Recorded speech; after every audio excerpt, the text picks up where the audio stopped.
성경 공부를 마치고 사무실로 돌아오는데 문득 이런 생각을 하게 되었습니다. 성경 공부하시는 성도님들, 그 말씀대로 살 수 있을까? 그 말씀을 들을 때 어떤 생각을 할까? 은혜 받았습니다. 좋은 말씀입니다. 이런 말을 많이 하는데 과연 하나님의 말씀을 들은 대로 순종하며 따르고 있을까? 문득 그런 생각을 하게 됐습니다. 성경 공부뿐만 아니라 설교를 한다든지 신방 중에서도 아주 가끔은 그런 생각을 합니다. 그날따라 그리스도인의 일상생활에 대해서 함께 말씀을 나눴습니다. 원수를 위해서 기도하고 사랑하며 줄인 자에게 먹여주고 헐벗은 자에게 입혀주고 악으로 악을 갚지 말고 선으로 악을 이겨라. 그런데 그 말씀을 가르치고 난 다음에 과연 이 말씀을 성도님들은 어떻게 들을까? 그 말씀을 부정한다든지 잘못된 말씀으로 생각하시는 분은 없습니다. 은혜로운 말씀이다. 그런데 그 말씀대로 삶을 살아간다라는 것은 가능할까? 그 말씀을 배우는 분들이 혹 내가 사는 세상하고는 다른 이야기다라고 생각하고 있지는 않을까? 솔직하게 말씀드려서요, 저도 가끔은 그런 생각을 합니다. 너무 동떨어져 있는 하나님의 말씀에 은혜 받고 귀하고 참 좋은 말씀인데 그렇게 살긴 살아야 될 텐데 과연 그것이 실천 가능한 건가? 실천 가능한 건가? 실천한다면 치유와 회복이 일어나겠지만 은혜 받았습니다. 참 좋은 말씀입니다. 거기에 머물러 버린다면 아무런 변화도 일어나지 않습니다. 어떤 분들은 하나님의 말씀을 들을 때 그 말씀은 실천하기에 불가능한 말씀이야. 그렇게 생각하는 분도 계신 것 같습니다. 말씀의 삶이 되어지는 것은 결코 쉬운 일은 아닌 것 같습니다. 하지만 하나님의 말씀을 순종하고 따르게 될 때 좋은 열매를 맺지만 그렇지 못할 때는 아무것도 없는 겁니다. 설교하는 목사로서, 말씀을 가르치는 목사로서 그렇게 다른 이야기 하는 것처럼 듣는 성도님들을 뵐 때 마음이 힘들어지고 어렵습니다. 말씀을 선포하지만 성경을 가르치지만 삶에 그 어떠한 변화도 일어나지 않고 기대감도 없이 삶을 살아가는 그런 모습을 볼 때는 깊은 실망감을 갖게 되고 무척 어렵고 힘든 시간들을 보내게 됩니다. 속이 상합니다. 엘리야가 노뎀나무 아래 앉아 죽기를 구합니다. 죽여달라고 기도합니다. 하나님께 충성을 다했지만 아무런 변화가 일어나지 않습니다. 이스라엘 자손들은 세상과 하나님 사이, 바알과 하나님 사이에서 여전히 머뭇거리고 있었습니다. 하늘에서 불이 내리는 것을 보았음에도 불구하고 하늘에서 갈멜산 제단 위에 불이 내렸습니다. 이것을 모든 이스라엘 사람들이 다 보았습니다. 그런데 변화가 일어나지 않습니다. 주님께로 돌아오지 않습니다. 주님께 돌아오지 않습니다. 3년 6개월 동안 가뭄으로 어려움을 겪지 않습니까? 우리가 인생의 고난을 겪을 때 우리는 하나님을 생각하지 않습니까? 나는 어떤가? 내가 뭐 잘못한 게 없나? 자기를 뒤돌아보고 새롭게 하는 일들을 하게 될 텐데 그 고난 가운데서도 이스라엘 백성들은 하나님을 생각하지 않았습니다. 죄를 버리지 않았습니다. 주의 형제 야고보는 3년 6개월 비가 내리지 않은, 그래서 엘리야가 기도했을 때 하늘이 비를 주었고 열매를 맺게 했다, 땅이 열매를 맺게 했다라고 이야기합니다. 놀라운 일들이 일어난 겁니다. 하지만 이스라엘 백성들은 아무것도 변한 것이 없었습니다. 그렇게 열심히 충성했지만 노뎀나무 아래 앉아 있었던 엘리야, 그가 본 세상은 아무런 변화도 치유도 일어나지 않는 그런 세상이었습니다. 도리어 이세벨이 죽이려고 합니다. 이세벨이 자기를 죽이려고 합니다. 두려움이 찾아왔습니다. 그래서 도망간 겁니다. 열왕기상 19장 3절 말씀을 보면 그가 이 형편을 보고 일어나 자기의 생명을 위해 도망하여 유다에 속한 부엘사바에 이르러 자기의 사환을 그곳에 머물게 하고 라고 기록하고 있습니다. 아무것도 변화가 일어나지 않는 상황, 도리어 죽이려고 하는 그런 상황에서 그 생명에 대한 두려움 때문에 도망가고 있는 브엘세바가 어디냐면 유다의 가장 남단을 이야기합니다. 거기에서도 하룻길, 광야길로 들어갑니다. 거기 노뎀 나무 아래서 죽기를 구했던 것을 볼 수 있습니다. 철저하게 사역에 실패한 겁니다. 엘리야는 그렇게 생각했습니다. 어마어마한 일들을 행한 것이 엘리야 아닙니까? 하나님께서는 엘리야를 통해서 정말 말로 표현할 수 없는 일들을 행하시지 않았습니까? 오늘 본문 말씀을 보면 불, 지진, 강한 바람 이렇게 표현할 정도로 아주 강력한 하나님의 살아계심을 보여줬음에도 불구하고 엘리야는 실패했습니다. 왜? 그의 눈에 보인 이스라엘은 아무런 변화도 일어나지 않았기 때문에 그렇습니다. 그래서 엘리야가 죽기를 구합니다. 하나님, 차라리 저를 죽여주세요. 넉넉합니다. 저를 죽여주세요. 살아가야 될 이유가 없습니다. 이것이 엘리야의 마음이었던 걸 볼 수 있습니다. 그때 하나님께서 천사를 보내십니다. 천사가 엘리야를 어루만져 줍니다. 물을 먹입니다. 먹을 떡을 줍니다. 또다시 엘리야를 어루만져 주시고 먹을 것을 주십니다. 그 힘을 의지해서, 양식의 힘을 의지해서 엘리야가 회복이 됩니다. 탈진된 상태에서 회복이 돼서 40주 40야를 달려가 하나님의 산 호렙에 이르게 됩니다. 그런데 이 호렙에 이르렀을 때 엘리야는 다시 호렙산 어느 굴에 들어가 머물러 있었습니다. 굴 속에 머물러 있는 엘리야의 모습이 오늘 본문 말씀에 나오고 있습니다. 그 배경을 이루고 있는 것입니다. 천사가 어루만지고 새 소망을 주었다면 일어나서 기력이 회복됐다면 나가서 사역의 장에서 사역을 감당해야 되는데 엘리야가 그냥 굴에 머물러 있었던 겁니다. 천사를 보내셨던 하나님이 이제 다시 엘리야에게 찾아오셔서 네가 어찌하여 여기 머물러 있느냐 물으십니다. 공동번역을 보면 네가 여기서 무엇하고 있느냐라고 물으시는 겁니다. 너 무엇하니? 너 무엇하고 있니? 사랑하는 성도 여러분, 오늘 그렇게 한번 우리에게 생각해 봤으면 좋겠습니다. 너 무엇하고 있니? 돌려서 나는 지금 뭐하고 있지? 나는 지금 뭐하고 있지? 내 인생의 목적은 뭐지? 뭘 위해 살지? 하나님께서 너 어찌하여 여기서 무엇을 하고 있느냐? 여기서 무엇을 하고 있느냐? 엘리야에게 물으신 겁니다. 엘리야가 말합니다. 하나님, 나는 정말 하나님께 충성했습니다. 열심을 품고 하나님을 위해서 목숨 걸고 사역을 감당했습니다. 그런데 이게 뭡니까? 아무런 변화가 일어나지 않습니다. 주의 백성들은 주의 언약을 버리고 주의 선지자들을 죽이고 주의 제단을 헐어버리고 있습니다. 그리고 내 생명까지도 빼앗아 가려고 하고 있습니다. 오직 나만 남았습니다. 엘리야가 그렇게 하나님 앞에 말씀을 드립니다. 너 무엇하고 있느냐 얘기했더니 해도 안 됩니다. 힘써도 안 됩니다. 애써도 안 됩니다. 변화가 일어나지 않습니다. 새로워지지 않습니다. 거기다가 내 생명까지도 저들이 요구하고 있습니다. 빼앗으려고 하고 있습니다. 열심히 힘써서 최선을 다했지만 남은 것이 아무것도 없습니다. 아무런 일도 일어나지 않습니다. 변화도 일어나지 않습니다. 그 사역에도 불구하고 백성들이 주님께 돌아오지 않는다라고 이야기합니다. 그리고 오직 나만 남았다고. 오직 나만 남았다. 나 하나밖에 없는데 이런 상황 속에서 뭘 할 수 있겠습니까? 뭘 기대하십니까? 이것이 엘리야의 그 마음 상태였던 걸 볼 수 있습니다. 한번 엘리야의 사역을 한번 뒤돌아볼까요? 엘리야가 선언했을 때 하늘이 비를 주지 않았습니다. 그러기를 3년 6개월. 엘리야를 통해서 하나님께서는 엄청난 일을 하신 겁니다. 고난 가운데 이스라엘 백성들이 돌아와야 되는데 돌아오지 않습니다. 갈멜산에서 어떤 일이 벌어집니까? 엘리야의 제단 위에 하나님께서 불을 내리셨습니다. 모든 백성들이 그것을 봅니다.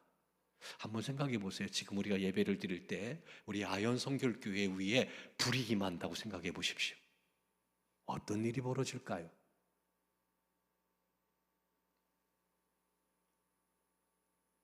자리가 부족할 것 같은데요. 엄청난 일이 벌어졌잖아요. 거기에다가 거짓 선지자들을 다 죽이고 하나님 앞에 기도했을 때 비가 옥수처럼 내리고 땅이 열매를 맺고 엘리야의 사역은요 어마어마한 일들이었습니다. 불, 지진, 강력한 바람, 살아계신 하나님을 보여주기에 충분했습니다. 엄청난 일들이 일어났음에도 불구하고 이스라엘 백성들은 변화가 없습니다. 아무것도 변화된 것이 없습니다. 그 어떤 것도 기대하기가 어려운 상황이 됐다라고 엘리야는 이야기합니다. 네가 어찌하여 여기 있느냐? 너 무엇하고 있느냐? 이 물음에 엘리야의 대답은 더 이상 할 것이 없습니다. 어마어마한 일을 했음에도 불구하고 변화가 일어나지 않는데, 치유되지 않는데 무슨 선한 것을 기대할 수 있겠습니까? 또 다른 것을 어떻게 기대할 수 있습니까? 그거보다 더한 일들이 일어날 수 있겠습니까? 엄청난 일이 일어났음에도 불구하고 아무런 변화가 일어나지 않는데, 새로워지지 않는데 뭘 기대하겠습니다? 내 생명까지도 뺏으려고 하고 있습니다 라는 겁니다. 우리 교회 역사는 112년의 역사를 가지고 있습니다. 교회에 와서 여러 가지 일들을 할 때 이전 역사를 뒤돌아보면 안 한 게 없어요. 안 한 게 없어요. 다 하셨어요. 여러 가지 계획을 세울 때 어느 분이 저한테 그런 얘기 했습니다. 목사님, 그거 옛날에 했던 거예요. 옛날에 했던 거예요. 그 말의 분위기가 그런 겁니다. 목사님, 해도 안 돼요. 옛날에 했었던 거거든요. 이제 안 돼요. 과연 그럴까요? 예전에 했었으니까 이제 안 된다고. 엘리야처럼 엄청난 일들을 했음에도 불구하고, 엄청난 일들이 일어났음에도 불구하고 새롭게 되지 않고 변화되지 않는다고 지금 굴 속에 가만히 있는 것이 옳은 걸까요? 나 혼자 남았다고, 아무것도 없다고, 아무런 일도 일어날 수 없다라고 생각할 수 있을까요? 열심히 사역했지만, 열심히 살아봤지만 주어진 것이 없다라고 굴 속에 계속 머물러 있는 것이 옳은 걸까요? 우리 성도 여러분들 어떻게 생각하십니까? 자녀를 위해서 최선을 다했어요. 근데 변화가 일어나지 않아요. 더 이상 뭘 할 수 있을까? 이런 생각하고 있지는 않습니까? 하나님의 교회에서 또 가정에서 일터에서 할 거 다 해봤다고, 그런데 안 된다고, 그래서 엘리야처럼 굴 속에 머물러 있지는 않습니까? 하나님은 엘리야에게 이런 엘리야에게 말합니다. 굴에서 나가라. 굴에서 나오라고 이야기합니다. 그리고 하나님 앞에 서라고 말합니다. 하나님 앞에 다시 서라는 겁니다. 아무것도 할 수 없습니다. 아무것도 기대할 수 없습니다. 나밖에 남지 않았습니다. 내 생명도 빼앗아 가려고 합니다. 뭘 기대하십니까? 그런데 하나님은 굴에서 나오라고, 하나님 앞에 다시 서라고 명령하시는 것을 볼 수 있습니다. 하나님 앞에 서게 될 때 거기 역사가 일어납니다. 하나님이 지나가시는데 어떤 일들이 벌어지냐면, 크고 강한 바람 가운데 하나님이 계시지 않았다라고 이야기합니다. 크고 강한 바람이 부는데 거기 하나님이 계시지 않았습니다. 그 바람은 강력해서 바위를 부술 수 있는 그런 바람이지만 거기 하나님이 함께 하시지 않았습니다. 바람이 분 후에 지진이 일어납니다. 천지를 뒤흔들어 놓는 지진이 일어났지만 그 가운데도 하나님은 함께하지 않았습니다. 지진 후에 불이 일어납니다. 모든 것들을 다 태워버릴 만한 불이 일어났는데 그 가운데도 하나님이 함께하시지 않았습니다. 하나님 말씀 앞에 그가 섭니다. 하나님 앞에 섭니다. 그때 세미한 음성이 들려오기 시작합니다. 지진 가운데서, 불 가운데서도, 강한 바람 가운데서도 하나님께서 함께 하시지 않았. 지진, 강한 바람, 불은 엘리야의 이전 사역을 의미합니다. 그걸 상징적으로 보여주는 겁니다.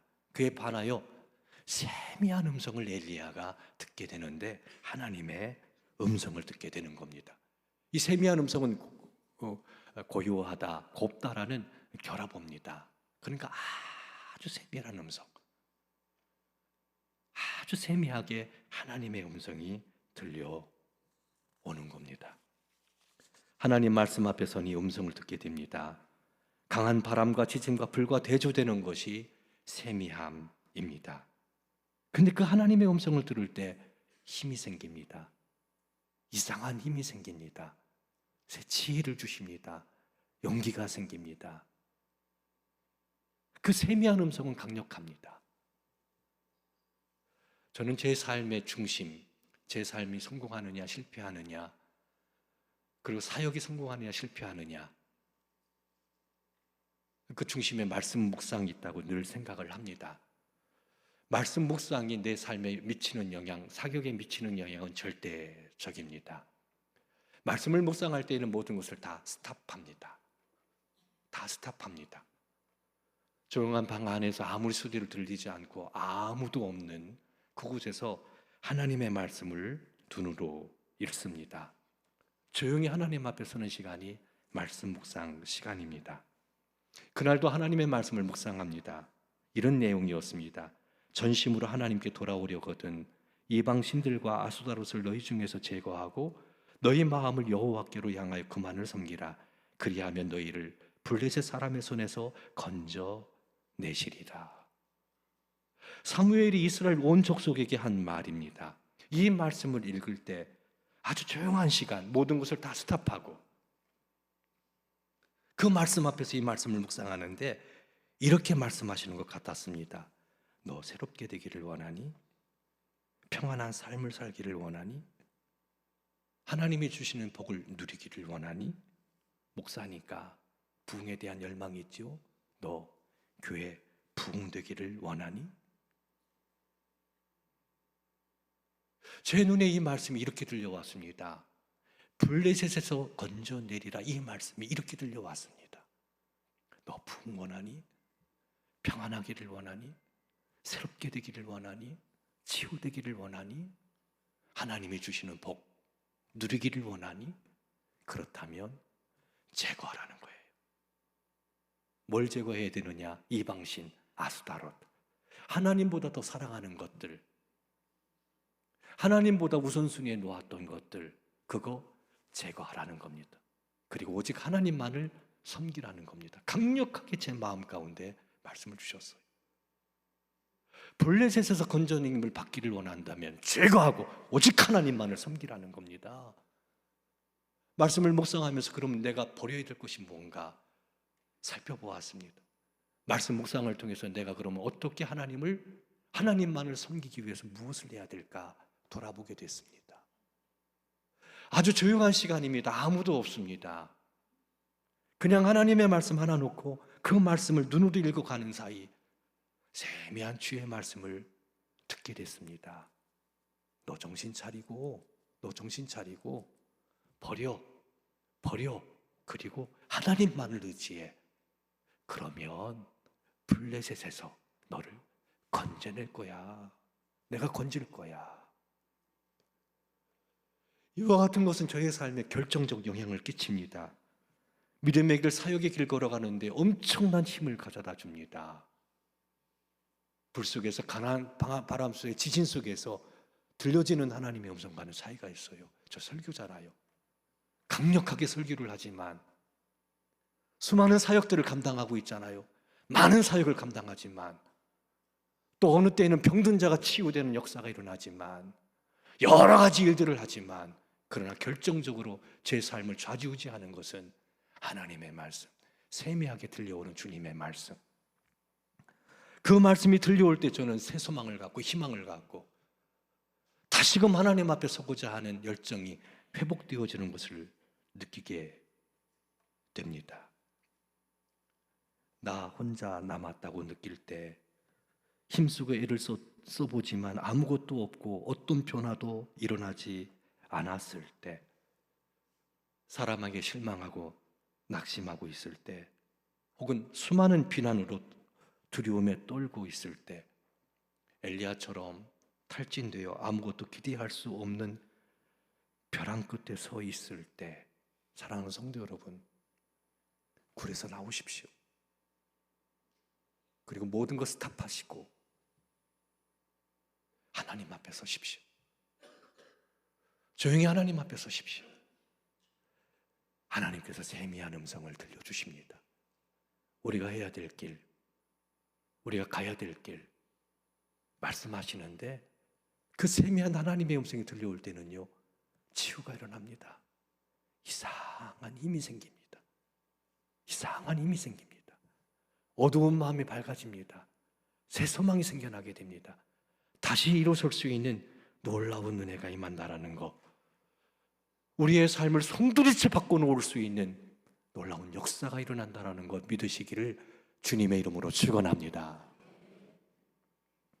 세미한 음성을 들은 엘리야, 하나님을 경험합니다. 하나님을 경험한다라는 것은 우리 인생의 놀라운 일이 아닐 수 없습니다.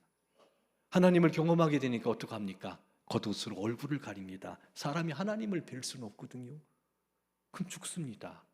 그러니까 얼굴을 가리는 거예요. 얼굴을 가리는 겁니다. 얼굴을 가리는 겁니다. 얼굴을 가리고 주님을 바라봅니다. 주님 앞에 서게 되는 것을 볼 수 있습니다. 하나님의 말씀을 경험하는 거죠. 임재를 경험하는 거죠. 그때 놀라운 용기와 힘이 생기는 것을 볼 수 있습니다. 엘리야는 나만 남았다고 그렇게 얘기했지만 하나님은 그렇게 말씀하지 않았어요. 그렇게 세미한 음성을 들려주신 하나님 뭐라고 얘기하냐면, 바알에게 무릎 꿇지 않은 7,000명이 남아있고 바알에게 입 맞추지 않은 7,000명이 남아있다고. 아직 7,000명이라는 사람이 남아있다라는 겁니다. 그런데 이건 엘리야의 눈에 보이지 않아요. 엘리야의 눈엔 보이진 않지만 바알에게 무릎 꿇지 않고 바알에게 입 맞추지 않았던 7,000명이 지금 이스라엘 곳곳에 스며들어가서 이스라엘을 새롭게 하는 일들을 하고 있다는 겁니다. 그런데 엘리야의 눈에는 보이지 않아요.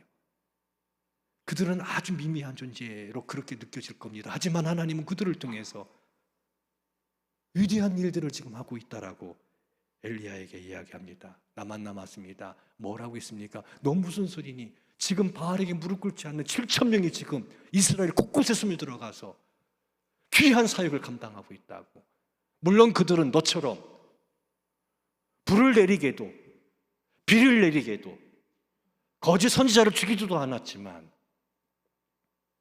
하나님께서는 그들과 함께 하셔서 은밀하게 이스라엘을 새롭게 하는 위대한 일들을 지금도 하고 계시다라고, 그 우상의 땅에서, 타락한 세상에서 그 땅을 새롭게 변화시켜 나가는 위대한 일을 하고 있다라고 엘리야에게 말씀하셨습니다. 나 혼자 남은 것이 아닙니다. 지금 하나님은 세밀한 음성으로 오늘도 그 백성들에게 말씀하시고 이 땅을 새롭게 하시기를 원합니다. 치유하시고 회복시켜 나가십니다. 어떤 변화도 없다고 낙심하지 말고, 아무런 일도 일어나지 않는다고 체념하지 말고, 벼랑 끝에서 내가 뭘 할 수 있겠느냐 그런 생각하지 마시고, 하나님이 함께 하시고 하나님께서 일을 이루신다라는 믿음의 고백을 갖고, 사랑하는 성도 여러분, 이제 하나님 나라를 위해서 함께 일할 수 있는 동역자로 주님 앞에서는 우리 성도 여러분들 되기를 주님의 이름으로 축원합니다. 따라합시다. 굴에서 나가자. 모든 것을 스탑하고 하나님 앞에 서자. 말씀하십니다. 그 말씀 꼭 붙잡고 실천하십시오. 이후 엘리야가 엘리사를 세웁니다. 왕들을 세웁니다. 이전보다 훨씬 더 위대한 일을 합니다. 노뎀나무에서 죽기를 구했던 엘리야가 불말과 불병거를 타고 하늘로 승천합니다. 엄청난 일들이 일어났던 것을 볼 수 있습니다. 하나님 앞에 설 때 놀라운 내가 임한다라는 거 꼭 기억하시고, 굴에서 나오시고 주의 말씀 앞에 서서 그 말씀의 빛을 따라 나가 하나님의 백성들과 이 땅을 새롭게 변화시켜 나가는 일에 함께 할 수 있는 저와 우리 성도 여러분들 되기를 주님의 이름으로 축원합니다.